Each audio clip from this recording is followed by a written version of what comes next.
Beleza, eu quero que todo mundo vá lá no slide já. Acredito que esteja aparecendo para todos. Sim. Aqui são as páginas que eu vou abordar hoje. Eu acabei tendo que criar muita coisa aqui, no nono ano, porque realmente é um conteúdo que, embora não pareça, ele é um conteúdo bem complexo, tá? É aquele tipo de conteúdo, cara, que eu fico bravo, porque é muito, eu tenho pouco tempo para trabalhar isso, sabe? É pouco tempo mesmo, é uma coisa muito importante. Que nem eu estava falando sobre crise econômica. É uma coisa muito complexa que você não pode simplesmente ser superficial. Só que eu vou tentar abordar os principais conceitos aqui, tá? Aqui o que vocês estão vendo.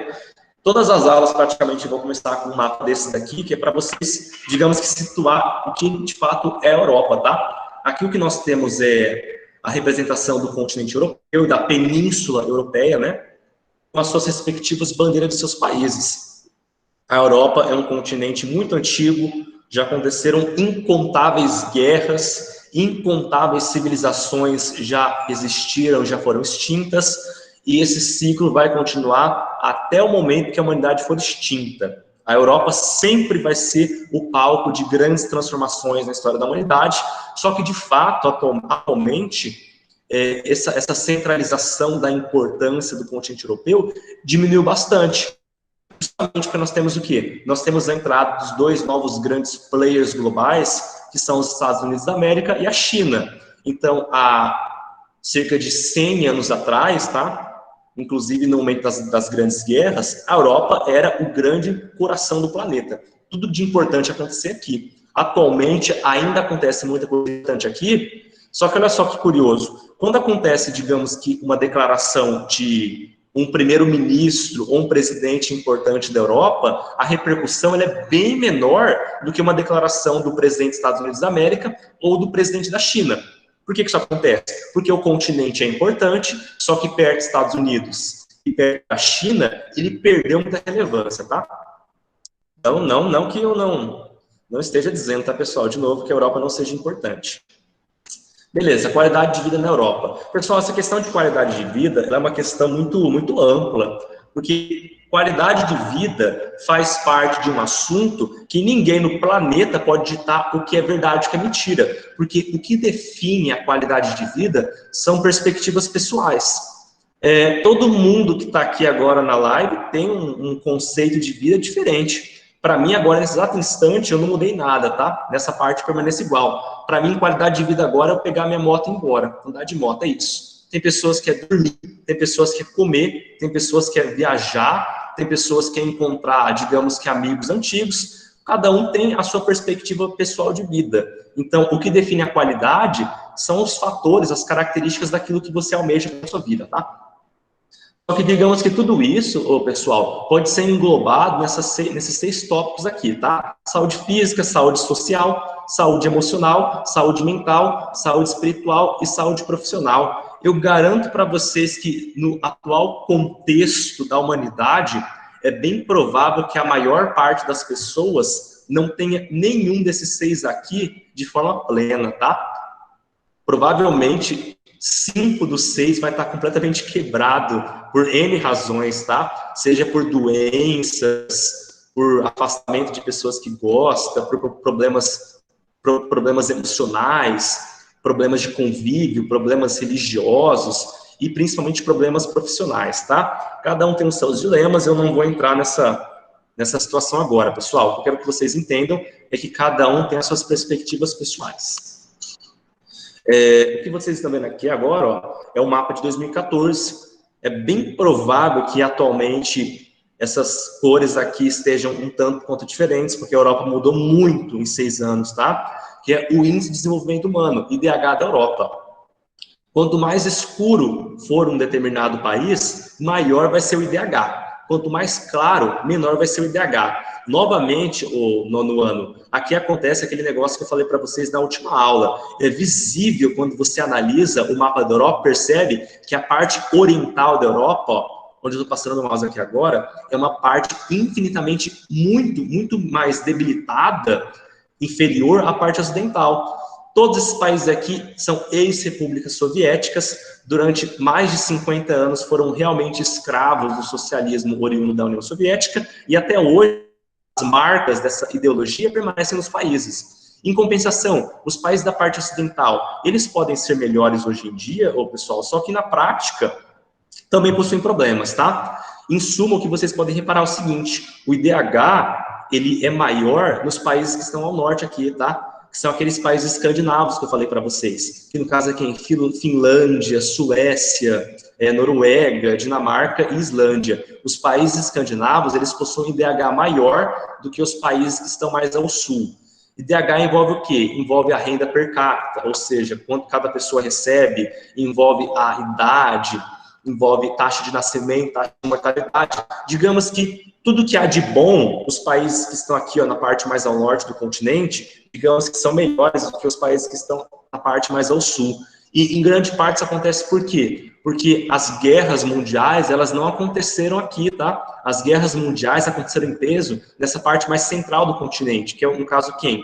França, Alemanha, Itália, Áustria, Hungria, esses países aqui mais centralizados que foram os grandes palcos das guerras, tá?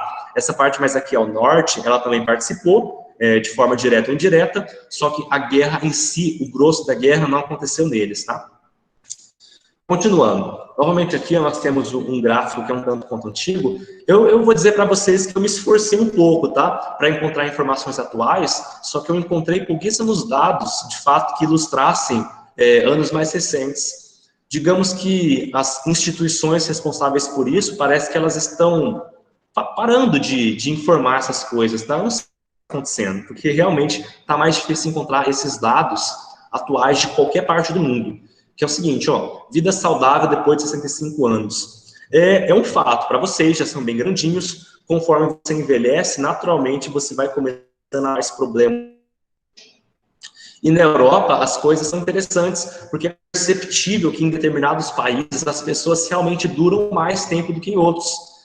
Vida saudável depois de 65 anos de idade. Que seria o quê, o nono ano? Que seria ter menos problemas profissionais, menos problemas de saúde, ter um sistema de saúde melhor, digamos que ter um relacionamento familiar melhor. Reparem bem, que todos esses países aqui, que estão na parte de cima, são países que pertencem à parte ocidental da Europa. Somente aqui, a partir da Dinamarca para baixo, todo mundo aqui, é da Europa Oriental. Ou seja, os países que fazem parte da Europa Ocidental, eles possuem uma qualidade de vida melhor.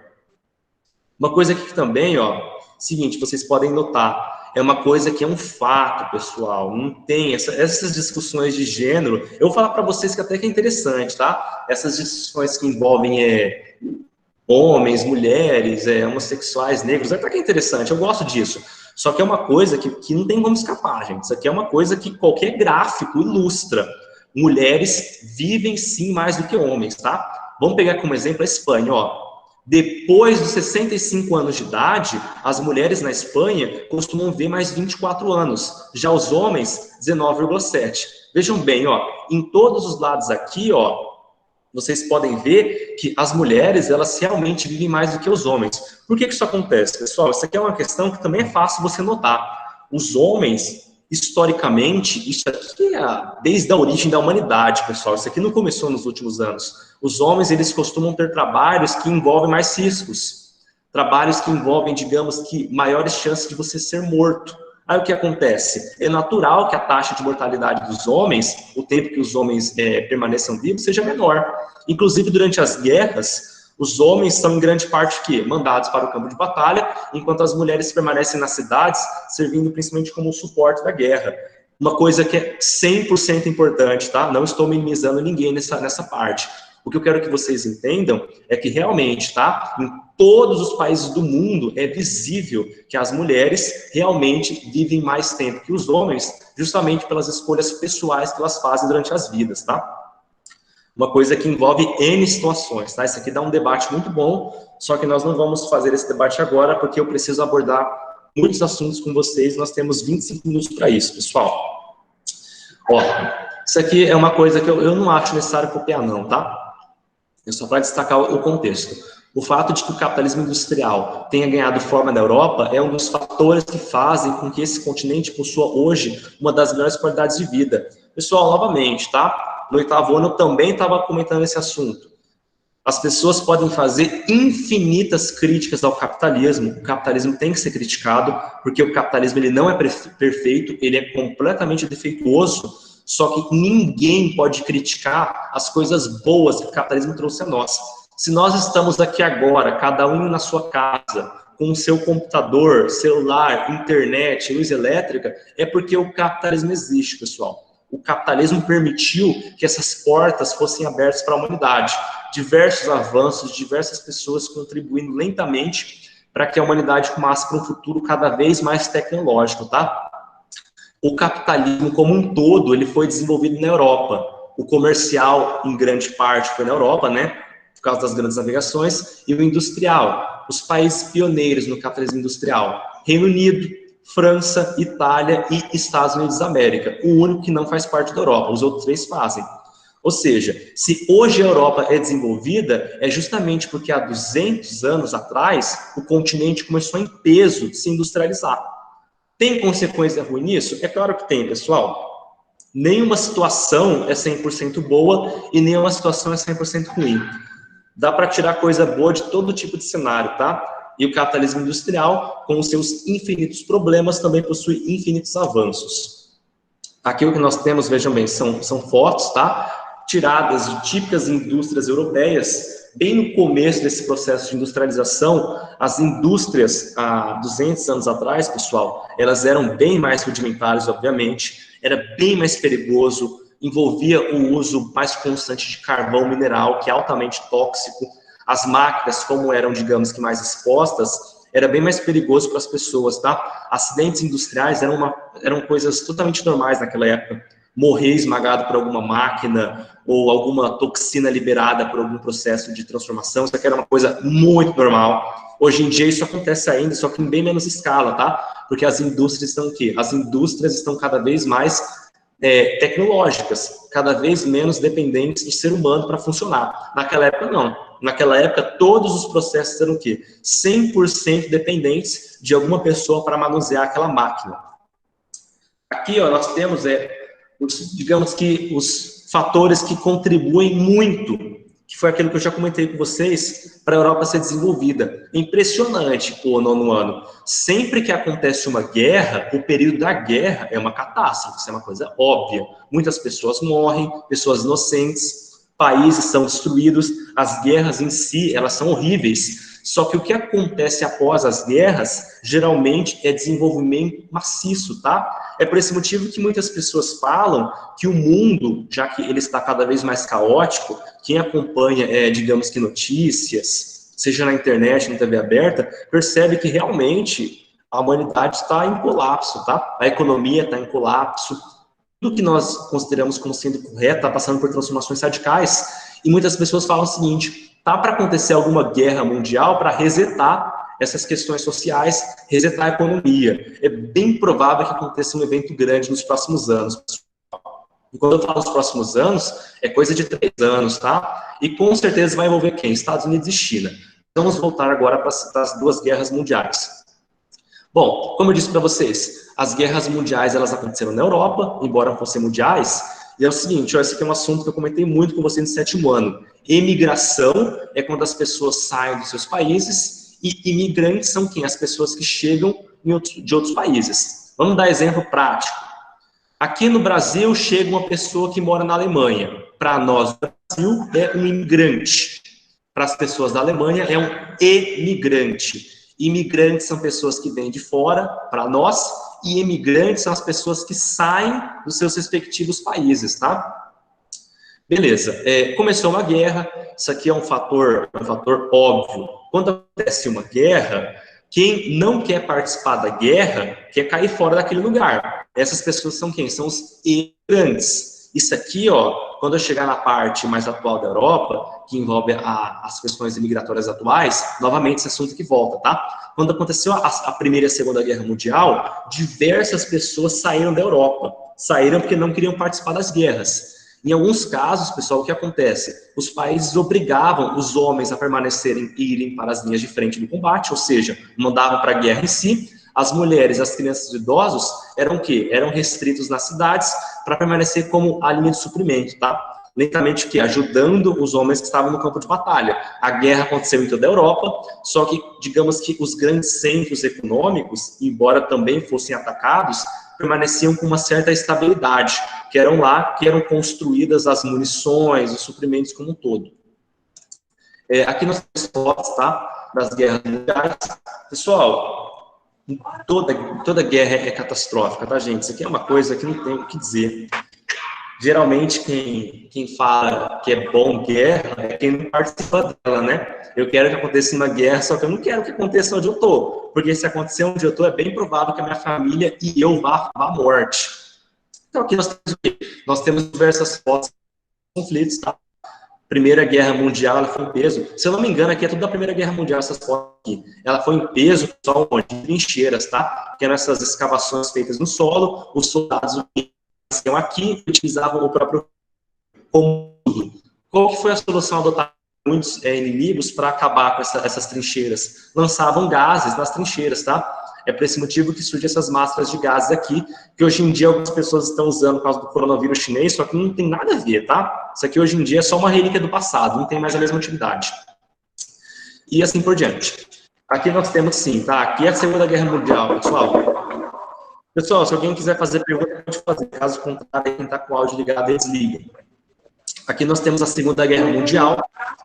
Pessoal, a Segunda Guerra ela foi bem mais cruel do que a Primeira Guerra Mundial, justamente por causa do avanço tecnológico, tá? Embora tenha, se eu não me engano, foram cerca de 20 a 30 anos que separaram as duas guerras mundiais, que é o que eu falei para vocês no começo do assunto. O período que vem após uma guerra é de pleno desenvolvimento econômico, científico e militar. Então, a Guerra Mundial já era bem mais desenvolvida, já tinha mais aviões, mais tanques, mais armas de fogo, e, consecutivamente, ela foi bem mais brutal. Aqui nós temos uma típica ilustração nada, uma foto de verdade. O que é uma foto, na verdade? De campos de concentração, pessoal. Campos de concentração, o nono ano, não foram só, tá? A Alemanha nazista que fez, não, tá? A União Soviética também tinha campos de concentração, mais. Eu provavelmente vou comentar isso quando chegar a parte da Europa Oriental, que são os famosos gulags. Gulags são os campos de concentrações da União Soviética, pessoal. Aqui nós temos, vejam bem, ó, pobres crianças que muitas devem ter idade de vocês, literalmente tratados como animais, uma coisa da Segunda Guerra Mundial. Aqui nós temos, provavelmente, que é o Benito Mussolini, tá? O El Capo de Tutti Capi da Itália, o grande fascista que hoje em dia é elencado como o grande símbolo de todo mundo que pensa o oposto que você. Aqui nós temos a marcha, tá? A Alemanha nazista como um todo. E aqui nós temos o quê? A bandeira dos Estados Unidos sendo enfincada provavelmente na Normandia, que foi a primeira área dominada pelos americanos. Pessoal, a Segunda Guerra Mundial é interessante, ela é importante, porque aqui nós temos o surgimento de muitas figuras que são extremamente importantes para a história da humanidade, tá? São esses 4 caras aqui, ó. É o seguinte, ó, isso aqui é um assunto legal, tá? É um assunto que eu gosto, só que eu não vou me focar nisso na aula de hoje. Todos esses 4 homens que vocês estão vendo aqui, nono ano, provavelmente são os 4 homens que forjaram o mundo como é hoje, tá? Os pensamentos particulares deles, aquilo que eles queriam para os seus países, as estratégias adotadas em combate e até aquilo que eles fizeram durante as suas vidas para chegar no topo, tudo isso é extremamente importante para a história da humanidade. Todos eles cometeram diversos crimes de guerra, tá? Todos eles, sem exceção. E para muitas pessoas, alguns deles permanecem como heróis. É uma questão 100% particular, no ano. Quem são eles, para quem não sabe? Esse aqui todo mundo sabe, né? Vamos lá. Aqui nós temos, olha só, o Franklin Delano Roosevelt, presidente dos Estados Unidos da América. Para muitas pessoas, ele é um grande herói. Só que se vocês perguntarem isso para os japoneses, eles não vão concordar. Porque foi graças a ele que as bombas nucleares de Hiroshima e Nagasaki foram usadas. Ele que deu aval para o lançamento das bombas nucleares. Com certeza, para os japoneses, esse cara não é um herói.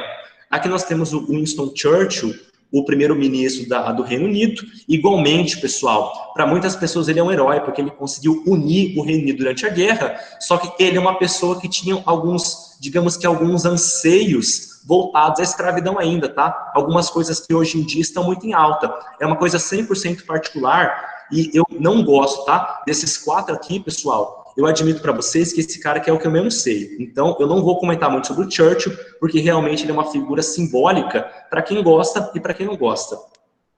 Aqui nós temos o Führer, do Terceiro Reich da Alemanha nazista, o Adolf Hitler, dispensa comentários, né? Todo mundo conhece quem ele é. Digamos que para maior parte da humanidade, ele é uma das pessoas mais abomináveis que existiu, e com razão. Só que, vejam bem, pessoal, durante a Segunda Guerra Mundial e os eventos que aconteceram antes dela, esse cara conseguiu em 15 anos fazer a Alemanha ressurgir das cinzas. Então, no que tange o controle que ele teve sobre o país, é uma coisa admirável, tá? Porque ele realmente conseguiu reunir um país que foi despedaçado na Primeira Guerra Mundial e reconstruir uma potência que novamente desafiou a humanidade.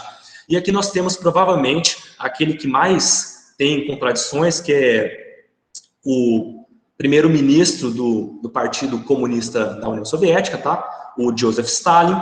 Provavelmente, pessoal, é aquele que dos 4 aqui foi o que mais cometeu crimes, tá? Porque a história da União Soviética ela é pavimentada em sangue de pessoas inocentes. Não que da dos 3 não tenha também, tá? Só que aqui é onde isso é mais evidente, que é um assunto que eu vou tratar com vocês quando chegar na Europa Oriental, porque tudo que tange a Europa Oriental, a União Soviética é a grande responsável pelo que é hoje, tá? E o Stalin, de fato, é aquele cara que criou boa parte desse cenário, pessoal.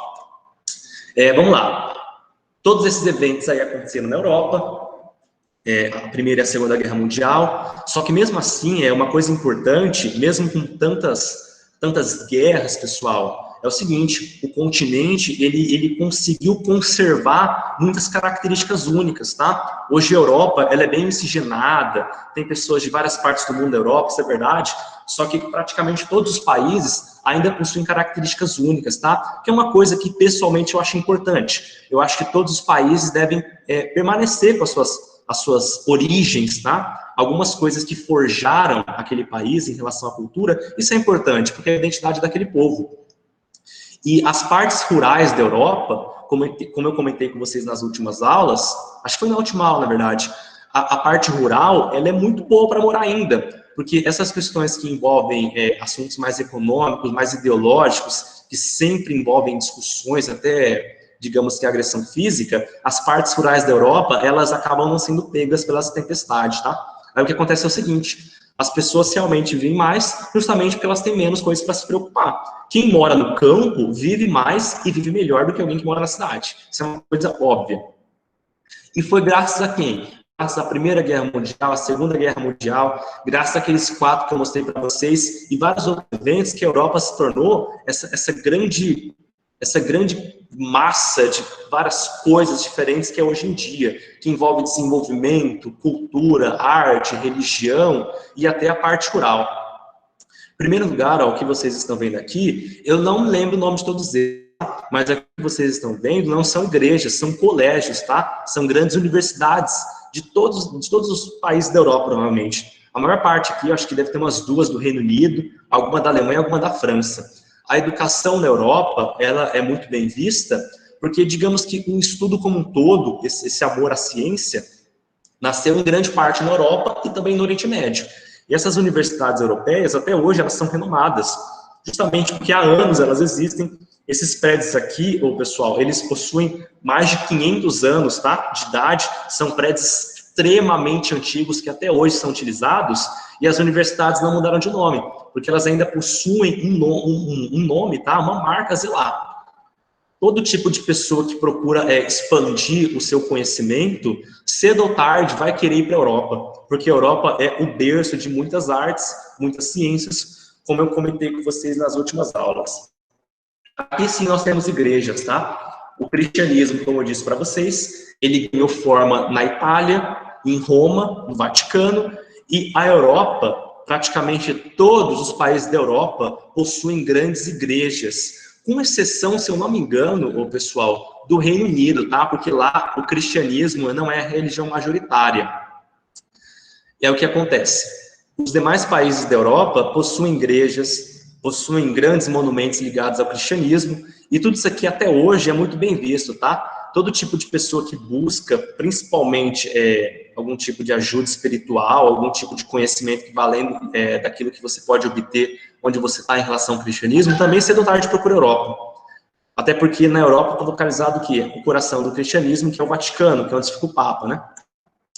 E aqui nós temos, por último, na verdade vai ter mais um depois desse, que são aquelas paisagens que realmente elas são encantadoras, elas até parecem de mentira, só que são verdades, são verdadeiras. Todas essas paisagens aqui são paisagens de países europeus que conservaram o quê? Conservaram a arquitetura clássica. Você percebe que casas extremamente antigas, a arquitetura bem da Idade Média ainda, e são cidades turísticas. É aquilo que eu falei para vocês. Todo tipo de cidade mais rural, mais afastada dos grandes centros urbanos, são cidades que possuem uma qualidade de vida melhor. E todas elas aqui, pessoal, são cidades que possuem essas características, tá? Aqui, se eu não é uma cidade na Grécia, e aqui é o Mar Egeu. A Grécia, por si só, ela dispensa comentários, pessoal, porque continua sendo extremamente bonito aquele país, embora tenha graves problemas econômicos. E aqui sim, sabia que tinha essa daqui também, que são o quê? São as grandes metrópoles europeias. Novamente, quem procura, digamos que coisas tecnológicas, coisas interessantes, coisas modernas para fazer, também sempre acaba procurando a Europa, porque as grandes capitais da Europa são recheadas de coisas voltadas para diversos assuntos culturais, são cidades extremamente urbanizadas, cidades extremamente desenvolvidas, e definitivamente quem vai para a Europa acaba sempre visitando alguma grande capital, seja Berlim, Londres, Paris, porque realmente são cidades muito bonitas. Agora sim, pessoal, assuntos voltados a migrações, tá? É muito parecido com aquilo que envolveu a Primeira e a Segunda Guerra Mundial. Só que na Primeira e na Segunda Guerra Mundial, o que aconteceu? Uma emigração em massa da Europa. Ou seja, os europeus estavam saindo do continente justamente por quê? Para fugir das guerras. O que acontece hoje em dia, pessoal, é que nós temos o quê? Uma imigração em massa para a Europa, que é o oposto, tá? Aqui eu ressaltei para vocês o que quer dizer esses conceitos. Quem quiser copiar no caderno pode copiar, só que como eu já comentei com vocês, eu acho que poucas dúvidas permaneceram, então não é obrigatório copiar não, tá? Mas quem quiser, sinta-se à vontade. Migração, todo tipo de movimento. Imigração é quando uma pessoa de outro país, outro estado, outra cidade chega onde você está, vai ser um imigrante, e emigrantes são as pessoas que saem da sua cidade para ir para outros lugares. Refugiado, que é a parte mais importante aqui agora, tá? Refugiado, pessoas que são perseguidas pelos governantes por razões religiosas, políticas, ideológicas, étnicas, entre outras. Por exemplo, no Oriente Médio, existe uma perseguição muito grande a cristãos. Países que são islâmicos geralmente não toleram pessoas que são cristãs. Na China isso acontece também, tá? No ano. Aí o que acontece? Os governantes perseguem os cristãos e eles acabam o quê? Acabam sendo refugiados em outros países. Pedem refúgio, por exemplo, para a Itália, que é um país extremamente cristão, e o governo italiano geralmente aceita. O que a pessoa alega? Estou sendo perseguido por razões religiosas. O governante do meu país não aceita a minha crença. Razões políticas. Isso aqui também acontece na China, tá? Com muita frequência. O que as pessoas falam? Eu estou sendo perseguido porque o governo não aceita a minha orientação política, porque eu sou contra o governo. O governo geralmente persegue essas pessoas, e essas pessoas, para não serem presas ou mortas, acabam falando o quê? Eu tenho que ser um refugiado político, e conseguem geralmente, tá, esse asilo em outros países. Refúgio ideológico é muito parecido com o político. Só que o político, pessoal, ele envolve partidos, envolve pessoas vivas. Ideologia envolve crenças pessoais, tá? Crenças políticas pessoais. É a mesma coisa aqui do político, só que aqui não necessariamente você é perseguido porque você é contra uma pessoa. Por exemplo, na China acontece os dois. Pessoas que são contrárias ao Partido Comunista Chinês e pessoas que são contrárias ao socialismo. Ambas são perseguidas e, se não são presas, acabam pedindo asilo porque são perseguidas. E refugiado étnico, que é quando você, digamos que não é de acordo com o grande amontoado majoritário da população. Vou dar para vocês um exemplo aqui que é mais didático, que eu comentei no passado. Na África do Sul, atualmente, está acontecendo uma perseguição muito grande a pessoas brancas. O que as pessoas nativas da África do Sul falam? A África do Sul é um país que era apenas para os negros, os africanos, e nós não queremos nenhum branco aqui agora. Não vou perguntar aqui, tá, se é certo ou errado, isso aqui é uma coisa muito pessoal. As pessoas brancas da África do Sul geralmente estão pedindo asilo, tá? Se tornando refugiados em outros países, alegando que estão sendo perseguidas por causa da sua etnia. É um assunto muito complexo. Pessoal, aqui, ó, rapidamente, nós temos o mapa. Esse mapa aqui vai voltar quando eu tratar da Ásia. Esses que vocês estão vendo aqui são os países que aconteceu a Primavera Árabe. Resumidamente, a Primavera Árabe foi quando as pessoas que habitavam esse país, obviamente, se cansaram dos seus governantes autoritários e começaram a se rebelar contra eles. Onde está azul escuro aqui, ó, quer dizer que o presidente daquele país foi derrubado, seja pelo povo, ou seja pelos militares, ou por outros partidos políticos. Onde está azul aqui, ó, aconteceu desordem civil. Onde está azul claro, houve grandes mudanças na estrutura do governo do país. Onde está laranja, houve protestos, só que não houve grandes mudanças. Onde está aqui mais bege, aconteceram protestos, nada significativo. E onde está cinza aqui, aconteceram grandes protestos, só que não faz parte do mundo árabe. A árabe é quem fala o Islã, tá? Se a pessoa fala, desculpa, se a pessoa fala alguma língua de origem aqui do Oriente Médio, ela com certeza é considerada como árabe.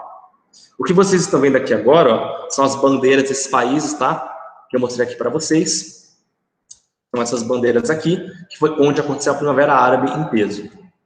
Aqui, ó, são algumas fotos desse evento, que foi um evento muito grande. Uma coisa marcante da Primavera Árabe, pessoal, é que ela foi promovida pela internet. As pessoas se uniram usando e-mails, as redes sociais na época, e através disso orquestraram essas manifestações. A Primavera Árabe é considerada a grande revolução, a primeira grande revolução causada de fato pela internet. Então é um evento significativo para a humanidade. E hoje em dia, digamos que muitos protestos em massa são feitos exatamente graças à internet, tá? É por esse motivo que muitos governos procuram censurar a internet, para que as pessoas não possam se unir e protestar contra ele. Todo tipo de governo ou políticos que são a favor de controlar a internet, vocês não tenham dúvida, pessoal, que eles possuem algum tipo de ideologia meio que autoritária no coração, tá? Independentemente de ser socialista, capitalista, liberal, isso não faz diferença. Se quer controlar a internet, procura controlar o povo que não aceita a discordância política. Isso acontece em toda parte do mundo. Aqui, ó, o que vocês têm que ver é o seguinte, toda setinha aqui, ó, é uma entrada em peso de pessoas vindas da África e da Ásia para entrar na Europa.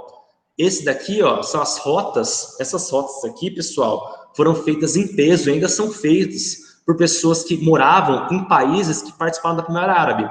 Qual foi o grande porém? A Primavera Árabe, ela causou mudanças nos governos, muitos governantes foram derrubados, só que isso não quer dizer que os países melhoraram, tá? Os países continuaram extremamente caóticos e muitos deles não se recuperaram. As pessoas que habitavam esses países, elas acabaram tendo que fugir, e ainda fogem em peso hoje em dia, porque é o seguinte, ou elas permanecem no país onde estão e morrem, ou elas tentam uma vida melhor na Europa. Qual que é o grande porém?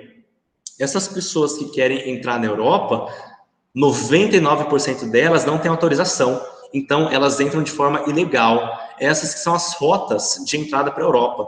A maior delas é aqui, ó, pelo mar Mediterrâneo, que é onde diversas pessoas da África, que no caso, ó, são as pessoas desses países aqui, ó, principalmente Argélia, Líbia, Egito, tentam entrar pelo mar na Europa e acabam muitas sendo mortas em alto mar. Eu já vou comentar com vocês isso também. Aqui, pessoal, nós temos um assunto muito interessante, eu adoro esse assunto, que é o seguinte, novamente, é uma questão muito particular. Cada pessoa tem uma opinião própria, então não existe uma verdade absoluta sobre esse assunto, que é o seguinte, muitos são a favor da imigração, são a favor que os refugiados sejam aceitos, e muitas pessoas são contra. Aqui nós temos, ó, dois protestos diferentes sobre a mesma situação. Aqui em cima nós temos o quê? Bem-vindos à Alemanha, e aqui nós temos o quê? Não queremos pessoas que vêm desses países, tá? Os dois foram feitos na Alemanha, o primeiro é a favor da imigração e o segundo é contra a imigração, tá? Aqui nós temos um problema muito recorrente, isso aqui em Paris, que é o seguinte, essas pessoas, elas são aceitas na Europa, os governos, digamos que dão uma ajuda mínima para elas, só que muitas dessas pessoas não falam o idioma do país, não possuem algum tipo de conhecimento que permita que elas se desenvolvam por conta própria e acabam o quê? Se tornando moradores de rua. não conseguem um emprego, não conseguem uma casa, e é assim que surgem vários problemas de criminalidade na Europa, que são pessoas que vêm do Oriente Médio, são pessoas que vêm da África, países que estavam em caos, não conseguem se inserir na sociedade e acabam rumando o quê? Para ilegalidade, cometendo diversos crimes, pessoal. Isso aqui é uma coisa muito normal, que são refugiados de países africanos e asiáticos que literalmente dormem nas ruas e acabam fazendo aquela parte da cidade ser a casa deles. Aqui nós temos, olha só, um grande contingente de pessoas, todos eles, nono, são pessoas que não possuem autorização para entrar na Europa, só que eles querem entrar. Aí o que acontece? A polícia e os militares acabam tendo que barrar essas pessoas, porque se todas essas pessoas entrarem ao mesmo tempo na Europa, a Europa entra em colapso, que é exatamente o que está acontecendo hoje em dia, tá? Aqui nós temos novamente, olha só, protestos contrários à entrada de imigrantes vindos da África e do Oriente Médio, e aqui é uma coisa interessante, tá? Esses protestos aqui, pessoal, eles acontecem na Europa Oriental. A Europa Oriental, que é aquela parte que era dominada pela União Soviética, ela é muito mais contrária à imigração do que a Europa Ocidental. A Europa Ocidental, ela aceita bem mais esses imigrantes. E existem várias razões culturais, históricas para isso, que depois que eu tratar da União Europeia eu vou comentar. Isso é um assunto bem interessante. E aqui nós temos uma das coisas que faz com que as pessoas se tornem contras, tá? A imigração dessas pessoas que vêm do Oriente Médio e da África. Muitos deles são islâmicos. E, pessoal, a religião islâmica, eu vou tratar disso quando começar a Ásia de fato, ela é uma religião que você tem que analisar com muito cuidado. É uma religião que envolve coisas bem complicadas, que não é assim, digamos, que uma religião tão pacífica quanto a mídia prega. Aqui nós temos dois cartazes que ilustram bem aquilo que o islamismo prega. Que é o seguinte, ó, aqui está escrito, islamismo está chegando na Dinamarca. Que é simplesmente o quê? Pessoas que acreditam que vão começar a entrar em peso na Europa e vão, de fato, tornar aquele país e o continente europeu uma grande nação islâmica. É o verdadeiro objetivo deles, tá? E aqui nós temos o seguinte, olha só, Sharia está chegando até a Holanda, ou Países Baixos. Aqui nós temos o quê? O Islã vai dominar o mundo. Pessoal, é o seguinte, ó, a Sharia, ela digamos que é a lei islâmica, tá? Eu novamente vou tratar disso futuramente com vocês, e a lei islâmica, sendo bem direto e grosso com vocês, ela realmente prega que quem não se converte ao islamismo merece a morte. E muitas dessas pessoas acreditam que isso é certo, tá? Se você não está de acordo com a minha religião, você merece morrer. Aqui nós temos o grande problema dessas questões que envolvem imigração, que é o seguinte, em qualquer contexto que envolve guerra, as crianças sempre são as que mais sofrem, porque realmente as crianças, elas são inocentes, tá? Eu até colocaria vocês nesse balaio aí, porque vocês ainda não têm uma atuação, digamos que na sociedade, uma atuação real, uma atuação que de fato causa transformação. Vão ter nos próximos anos, isso é inevitável. Só que as crianças são as que mais sofrem, pessoal, porque elas são pegas no meio do fogo cruzado, tá? São as que não têm nada a ver com a guerra e acabam se ferrando justamente pelas decisões equivocadas de pessoas que se dizem defensoras das pessoas, tá? Uma coisa que eu discordo muito. Aqui nós temos uma cena típica da entrada dos refugiados na Europa, que é o quê? Eles entram pelo mar Mediterrâneo e geralmente os barcos afundam, tá? Porque esses barcos, eles são precários, não são feitos para isso, e muitas pessoas entram ao mesmo tempo no barco. Essas pessoas aqui, se elas não morrem afogadas quando o barco afunda, elas morrem de fome ou elas são salvas por pessoas da Europa, tá? Isso é bom, isso é legal, só que tem muitos contras também, tá? Não vamos achar que a situação é 100% boa e nem que ela é 100% ruim.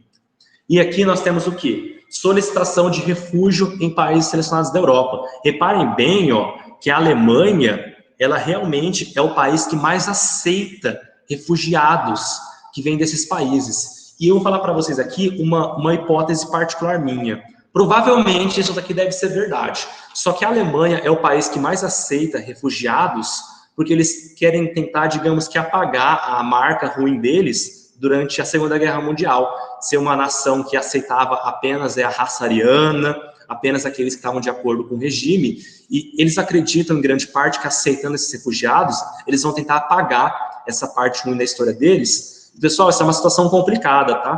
Porque, como eu disse para vocês, é uma questão muito particular. E eu vou falar para vocês uma coisa, somente quem de fato mora na Alemanha sabe se isso é bom ou ruim. Quem não mora lá pode opinar, pode ter uma opinião muito forte, uma opinião muito técnica, só que apenas quem vive na Alemanha sabe se a entrada em massa de refugiados é boa ou ruim.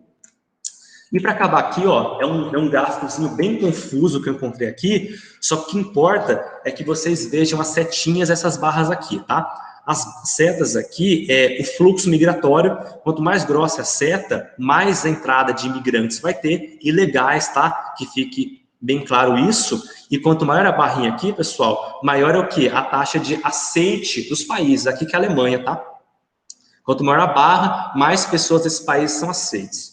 É uma questão muito particular, cada país adota algum tipo de política, todos eles, digamos que aceitam em certa quantidade, só que aqueles que mais aceitam de fato é quem? A Alemanha e a Itália. O restante também aceita, só que em menor quantidade.